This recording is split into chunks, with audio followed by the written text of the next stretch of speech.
오늘 본문 말씀은요, 기울어져가는 유대 땅에 하나님의 말씀을 증거하던 예레미야 선지자가 심판은 받지만 여전히 하나님이 주시는 희망이 있다는 메시지를 증거하고 있는 말씀의 내용입니다. 안타깝게도 이스라엘 백성들은 참 하나님의 말씀을 잘 듣지 않았어요. 우리가 생각기에 지독하게도 하나님 말씀을 무시하고 안 듣는구나 생각하는데 어쩌면 그것이 우리의 모습일 수도 있어요. 인간은요, 부정적인 성향으로 기울어지기가 쉽습니다. 누구나 다 그렇습니다. 사람들은요, 사람을 볼 때도 좋은 면을 잘 보지 않아요. 인간 속에 있는 죄성 때문인지 안 좋은 쪽을 자꾸 보는 거예요. 우리 예수 믿는 사람들은 의도적으로 의지를 가지고 긍정적인 데 눈을 열어야 할 줄로 믿습니다. 입을 긍정적으로 표현하도록 노력해야 할 줄로 믿습니다. 그래서 예수 믿는 사람의 태도는 항상 믿음의 긍정을 가지고 살아가야 한다는 것을 잊지 말아야 합니다. 시드기야 왕도요, 하나님께서 보내신 이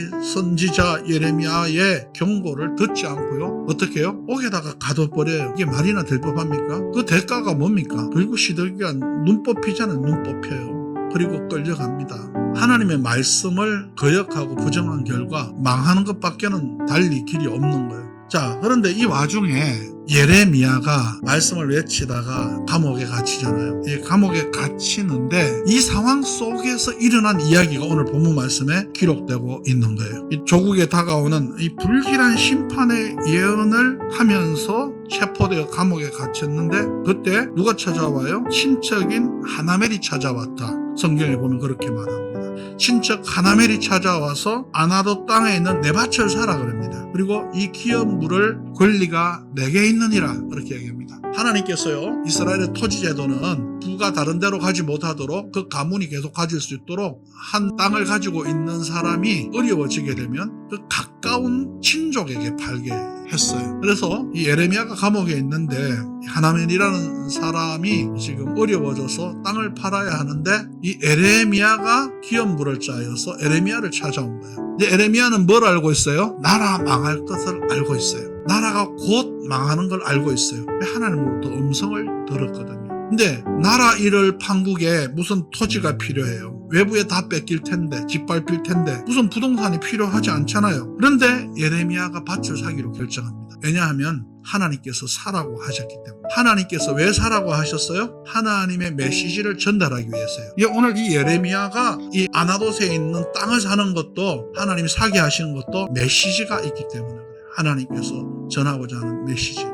이 땅을 언젠가는 다시 반드시 회복시키신다는 희망의 메시지를 전달하기 위해서 이 땅을 사라. 육신적으로 보면은 이것은 어리석은 행동이에요. 이 땅을 사는. 그러나 예레미야는 하나님의 선지자이기 때문에 내 이익과 불이익을 넘어서서 하나님의 뜻에 순종하는 거죠. 자, 어쨌든 예레미야는 이 어려운 지경에서 희망을 전하는 메신저로서 심판도 전했지만 희망을 또 전하는 메신저가 되도록 하나님께서 이 아나돗 상을 사게 했는데, 이 아나돗의 하나멜의 땅, 아나돗에 있는 땅을 사는 것은 사실은 땅을 산 게 아니에요. 하나님의 말씀을 순종하고 받아들인 것이며 동시에 희망을 산 것이며 동시에 미래를 산 거예요. 당장은 아무 덕이 없어요. 그래서 우리가 이 예레미야의 결단은 다시 말하는 희망을 향한 결단이다. 미래를 향한 결단이다. 순종을 향한 결단이다. 그렇게 볼 수가 있는 거예요. 자, 그러면은 희망을 전하는 하나님의 사람 우리가 돼야 되잖아요. 이 시대가 아무리 악하고 어둡다고 하지만 하나님의 자녀되고 백성된 우리는 어둠 속에서 탄식하고 같이 좌절하는 것이 아니라 희망을 또한 전해야 할 줄로 믿습니다.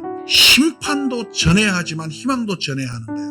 우리가 지옥도 전하지만 천국을 전해야 되는 거예요. 그래서 오늘 이 희망을 전하고 있는 예레미야의 모습을 보면서 이 암울하고 절망적인 오늘과 같은 이런 시대 속에서 우리는 예레미야가 어떻게 희망을 주는 사람의 모습으로 설 수 있었던가, 이걸 보면서 우리가 진정 예레미야와 같이 하나님이 전달해주는 희망을, 그리고 하나님께서 먼 미래 회복을 약속하시는 그 꿈과 비전을 전달하고 선포하는 사람으로서 우리도 오늘 그렇게 살아야 하는데, 그럼 어떠한 모습으로, 어떠한 자세로 그 자리에 서야 할 것인가, 이것을 한번 함께 묵상하고자 하는 것입니다. 먼저 예레미야는 하나님의 말씀을요 신뢰를 했어요. 지금 개인적으로 보면은 어리석은 일이에요. 이 땅을 사는 거는. 그러나 누구 때문에 이 땅을 사는 거예요? 하나님 때문에 사는 거예요. 엄격하게 말하면 뭐예요? 하나님 명령 때문에 사는 거예요. 하나님이 사라고 했기 때문에 사는 거예요. 여러분 어리석게 들릴지라도 하나님의 음성에 귀를 기울이는 하나님의 종들, 하나님의 자녀들이 되시기를 예수님 이름으로 축원합니다.